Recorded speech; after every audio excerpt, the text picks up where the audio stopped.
गुम है किसी के प्यार में के सीरियल में अब नील की आई जो है दरवाजे पर खड़ी हुई है और नील से सवाल जवाब करती हुई आप सबको नज़र आने वाली है।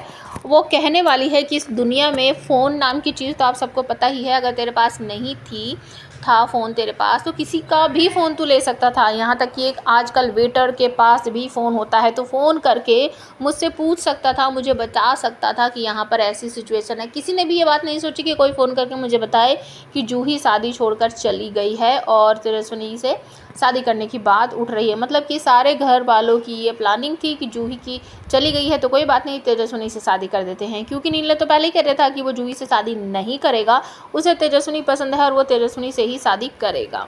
तो यहाँ पर जो नील की आई है सबकी बोलती बंद करती है और सबके सामने एक सवाल रखती है, नील से भी पूछती है, तेजस्विनी से भी पूछती है, क्या किसी ने कभी ये सोचा है कि आखिरकार जूही शादी से चली क्यों गई? मतलब वो इतनी खुश थी शादी को लेकर, जहाँ तक मैं जानती हूँ, जूही को समझती हूँ, वो ऐसे ही आसानी से तो शादी छोड़कर नहीं जाने वाली है।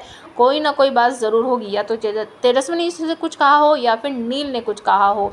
मतलब कि अब सबको खरी खोटी भी सुना रही है और ये बहुत बड़ा सवाल सबके सामने रख दिया है। नील भी चुपचाप खड़ा हुआ है, बेचारा सोच रहा है कि आई को मैं आखिर बताऊँ तो क्या बताऊँ, किस वजह से जूही शादी छोड़कर चली गई है। तो क्या कभी इस बात की सच्चाई सबको पता चल पाएगी कि नील ने अपने मन की बात जूही को बता दी थी, इसलिए इसी वजह से जूही शादी छोड़कर चली गई थी? तो कमेंट करके ज़रूर बताना।